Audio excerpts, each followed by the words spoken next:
said, do not watch it after he saw it. I can't even watch scary movies. I've shared that with you. I'm very spiritually sensitive to that stuff. I can hardly make it through an Erica Kirk interview. But we'll show you. Let's get to the first few minutes of this, and then I'm going to show you some other parts. Remember, I'm on screen record here, so you can get to this.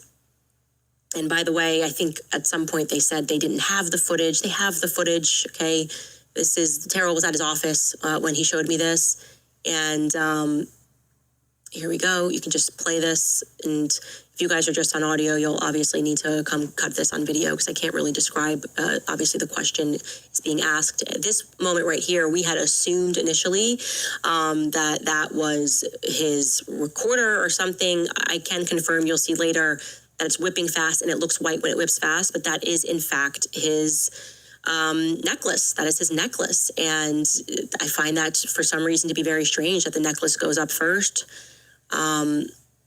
You can see this obviously, and by the way, there's no gore in this, so you don't really need viewer discretion because, like I said, which kind of broke the internet, the bullet didn't go through, and not only did not go through, it didn't even cause any sort of a mess. His perfectly white T-shirt was white until the moment that he hit the ground. Skylar, we can get to that portion, I guess, where they can more clearly see the. First we can show them the magnet that's still on him. I guess we'll get to that. Yeah, there you go. We can pause there. So they can see that is his necklace. And it's I don't know how to describe that. I don't know if you would say it's still on him. There was a lot of story. Everybody had a personal story about Charlie's necklace, which struck me as very odd, okay?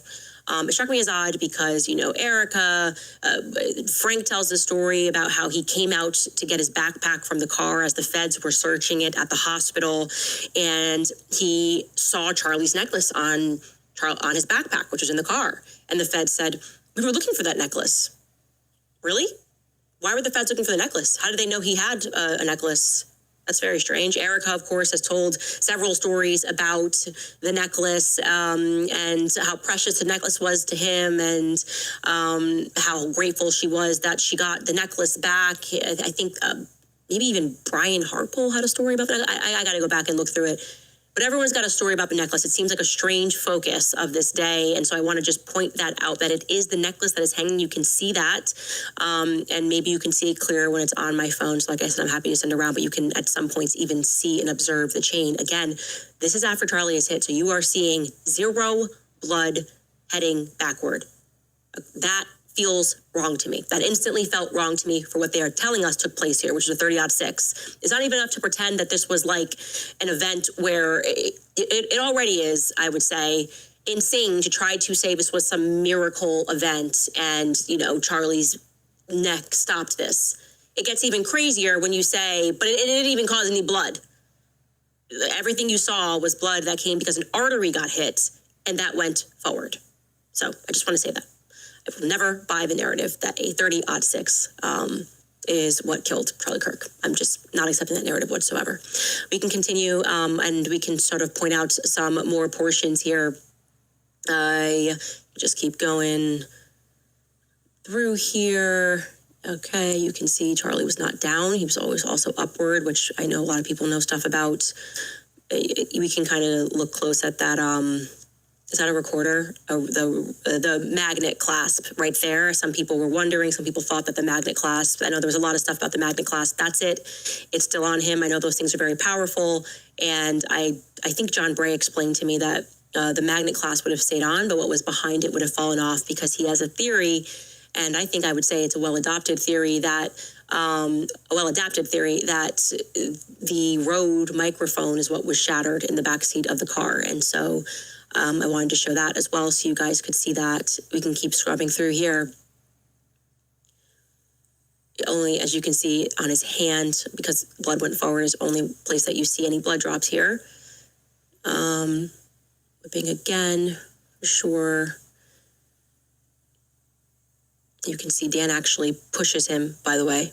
Dan takes him to the ground, which he should do, but I think it's important to note that. You can see what's on the table there, which I think is good too, from what's behind the table, in case there's any clues here. Some people thought that that guy had grabbed something on the table, and I had confirmed too that he did not, because I saw that. And when he slides across, you want to go back to that slide so they can see that.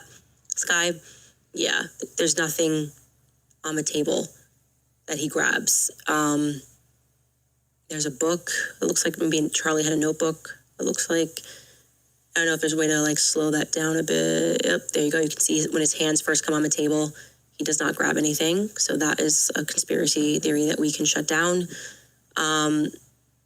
Okay. And keep going. Think of any other points here people might want to know.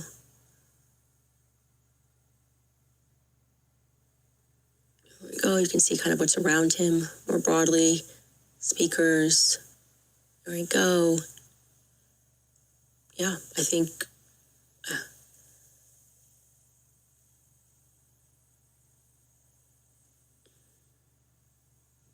okay. And then beyond that, we just have some crowd shots, and you can show some of that as well. Like to scrub there. We're just scrubbing through the parts that are just obviously pause me talking.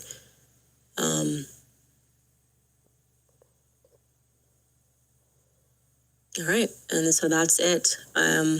Yeah, I feel that it is our duty to share that with the public, and because our officials, the feds, politicians, they failed us. They have been so dishonest. This has been the year of really seeing how it really operates inside of DC. Everyone is disgusting.